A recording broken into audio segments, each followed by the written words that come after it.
नमस्कार, मेरा मध्य प्रदेश देख रहे हैं आप। मैं हूं आपके साथ पराग गुप्ता। मुख्यमंत्री डॉक्टर मोहन यादव ने प्रदेश में जल गंगा संवर्धन अभियान के तीसरे चरण का शुभारंभ किया।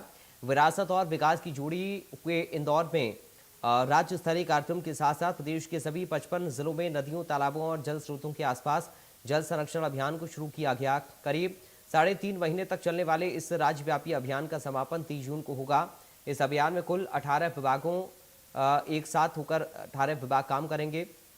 अभियान के तीसरे चरण में सरकार ने जल संरक्षण और संचयन को लेकर और बड़े लक्ष्य तय किए हैं। करीब 2500 करोड़ रुपए की लागत से नए तालाबों का निर्माण, पुराने तालाबों का पुनर्जीवन, कुएं बावड़ियों की मरम्मत, नहरों के निर्माण और सुधार, सूखी नदियों के पुनर्जीवन और भूजल रिचार्ज से जुड़े काम किए जाएंगे। इन तमाम प्रयासों का मकसद ज़्यादा से ज़्यादा बारिश का पानी संचय करना और स्थायी जल संसाधन का निर्माण करना है।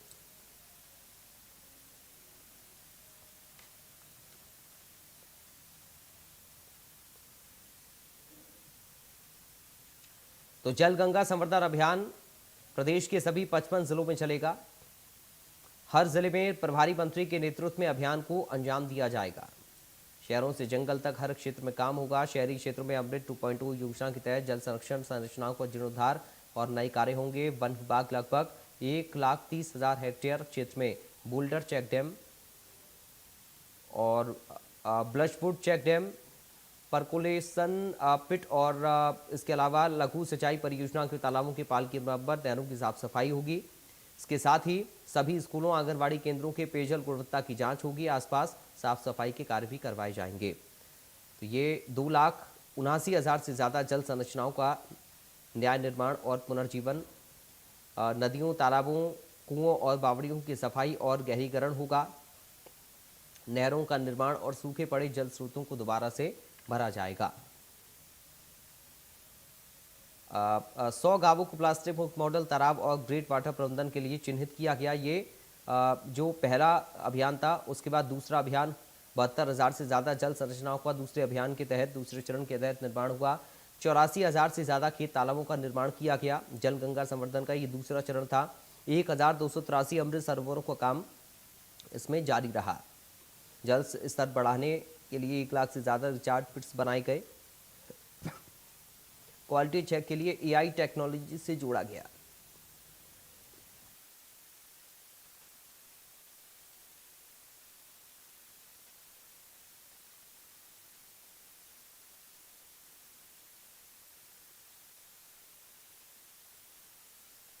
यशस्वी प्रधानमंत्री श्रीमान नरेंद्र मोदी जी का जोरदार ताली बजा के अभिनंदन करें, जिनके नेतृत्व में भारतीय संस्कृति की धारा विरासत से विकास की ओर लगातार आगे बढ़ रही है।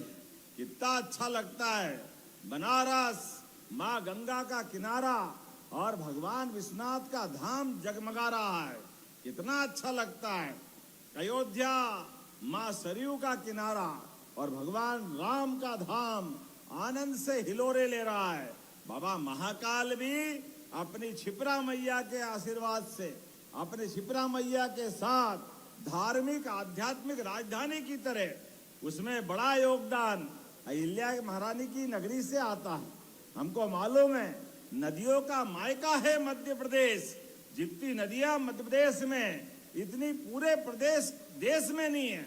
250 से ज्यादा नदियां मध्य प्रदेश से निकलती।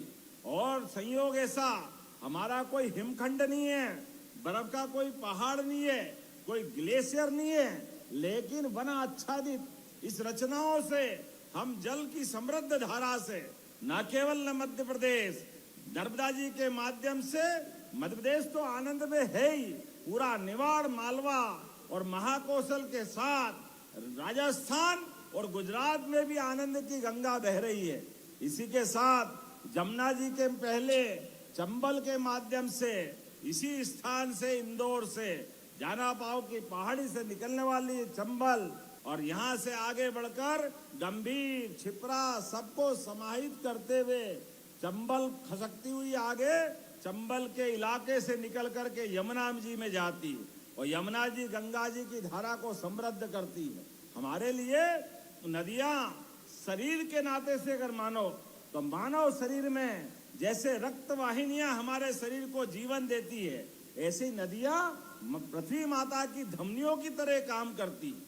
ये उसी प्रकार से जीवन देती है जिसके आधार पर ये प्रकृति का, परमात्मा का ये आशीर्वाद, ये ब्रह्मांड में ईश्वर की सृष्टि अद्भुत रहती है।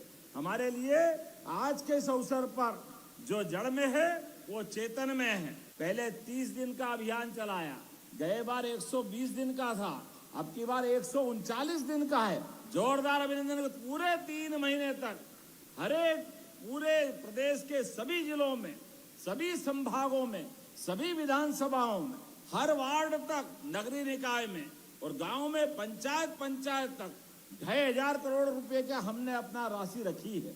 और पैसे की कोई कमी नहीं, लेकिन हर स्थान पर पूरे गर्मी के, अब गर्मी एक तरह से प्रारंभ हो गई है, तो आज से लगाकर गंगा दशमी तक हमारी सरकार ने सभी त्योहारों को जोड़ करके विकास के सारे आयामों को इकट्ठा किया है। इसलिए गुड़ी पड़वा से गंगा दशमी तक, और गंगा जी का नाम लेते ही हमारे लिए तो आनंद की वर्षा हो जाती है। गंगा जी पे कितने गाने बने, कितना आनंद आता है, लेकिन गंगा जी के माध्यम से हम अपने इस पूरे देश की संस्कृति को धन्य। विक्रमोत्सव 2026 के अंतर्गत रविंद्र भवन में कार्यक्रम का आयोजन किया गया। इस दौरान मुख्यमंत्री डॉक्टर मोहन यादव ने कार्यक्रम में शिरकत की। मुख्यमंत्री ने कोटे, सूर्योपासना और सम्राट विक्रमादित्य पर केंद्रित नाट्य मंचन भी देखा। इसके साथ ही मुख्यमंत्री डॉक्टर मोहन यादव ने कलाकारों को सम्मानित किया। इस दौरान मुख्यमंत्री डॉक्टर मोहन यादव ने अपने संबोधन के दौरान कहा कि मध्य प्रदेश सरकार गौरवशाली अतीत को जीवंत रखने की दिशा में निरंतर कार्य कर रही है। सम्राट विक्रमादित्य रिसर्च सेंटर के निर्माण एवं वैदिक घड़ी की स्थापना जैसे प्रयासों के माध्यम से इतिहास की स्मृतियों को सहेजने का कार्य किया जा रहा है।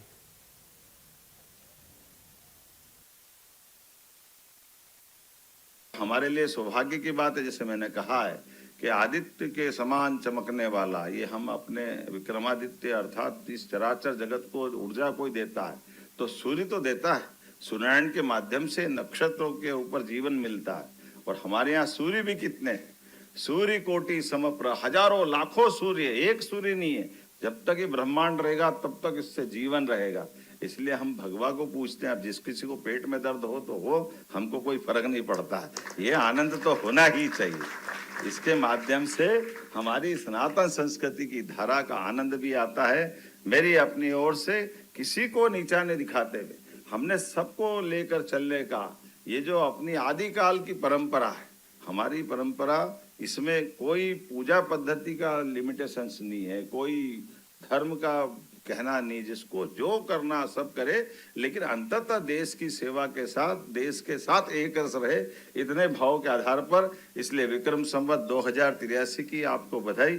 और विक्रमादित्य को लेकर के हमारी सरकार ने विक्रमादित्य रिसर्च सेंटर बनाया है, जिसमें उस काल के सिक्के से लेकर उस काल के साहित्य पे अलग अलग प्रकार की फेलोशिप भी दे रहे हैं, कैलेंडर का प्रकाशन भी करा रहा है। वैदिक घड़ी की शुरुआत भी हुई, वैदिक घड़ी भोपाल में भी लगी, आपके पास भी लग सकती है, ऐसे में कोई आश्चर्य की बात नहीं। और ऐसी बहुत सारी बातों को करते हुए सरकार सांस्कृतिक रूप से हमारे उस गौरवशाली अतीत को जीवंत रखना चाहती है। और ऐसे एक नहीं, अतीत के काल में ऐसे कई सारे हमारे लोकतंत्र के सेनानी रहे हैं। हम केवल ध्यान दिलाएं तो जो कभी कहते हैं अंग्रेज के हमने लोकतंत्र दिया, आपने लोकतंत्र दिया नहीं, लोकतंत्र तो हमारे पास था।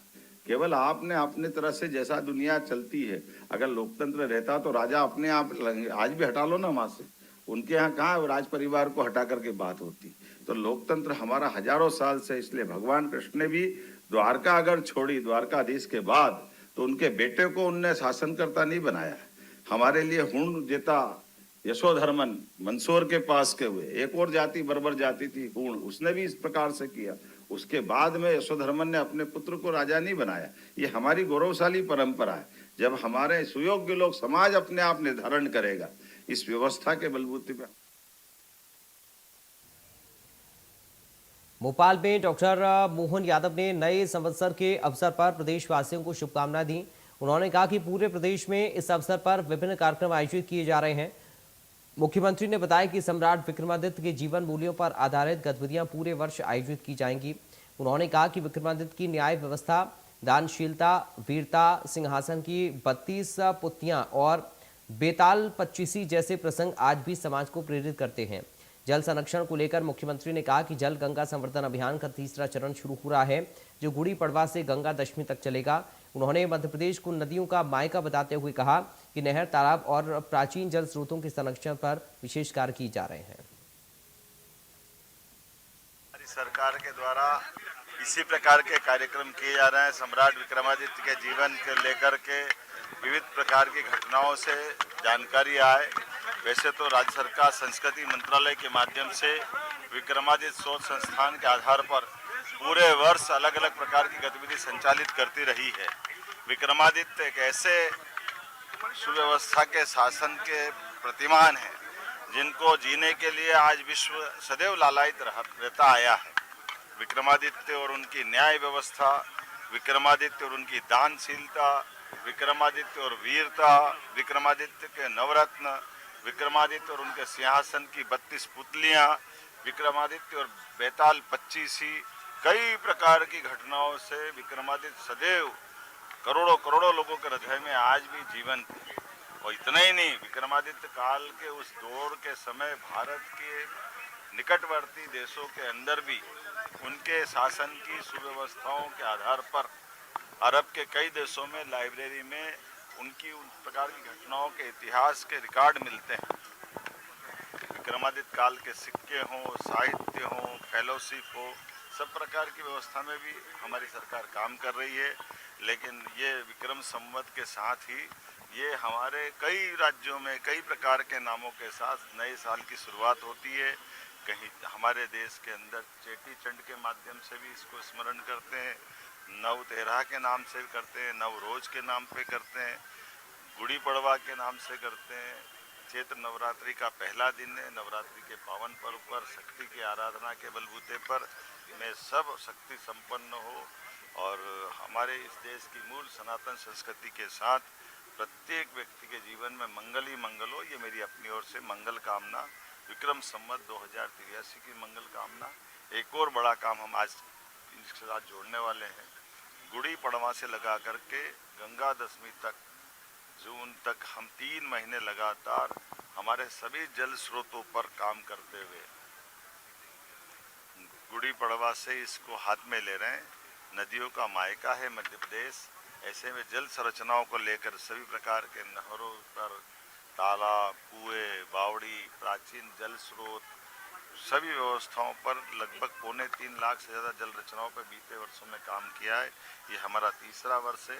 इसका जल गंगा संरक्षण अभियान के नाम पर हम इंदौर से प्रारंभ करेंगे। बाद में सायंकाल उज्जैन में माँ क्षिप्रा के किनारे विक्रमादित्य की नगरी में विक्रमोत्सव के इस आयोजन में मैं शामिल रहूँगा। मेरी अपनी ओर से इंदौर में हुए अग्निकांड के बाद मुख्यमंत्री डॉक्टर मोहन यादव तारापंथ धर्मशाला पहुंचे। उन्होंने हादसे में मृत लोगों को श्रद्धांजलि दी और परिजनों से मुलाकात कर शोक व्यक्त किया। सीएम श्रद्धांजलि सभा में शामिल हुए और कहा कि वे शोक संतप्त परिवारों के बीच संवेदना व्यक्त करने आए हैं। उन्होंने बताया कि अधिकारियों को पहले ही निर्देश दिए जा चुके हैं और अब जांच रिपोर्ट का इंतजार है। सीएम ने यह भी कहा कि मध्य प्रदेश सरकार पीड़ित परिवारों के साथ खड़ी है। कल इंदौर में जो दुखद घटना घटी है, ऐसे में मैं शोक संतप्त परिवार से भी मिला हूं और कल ही मैंने हमारे पुलिस के अधिकारी और एसीएस अनुपम राजन जी को भेजा भी था।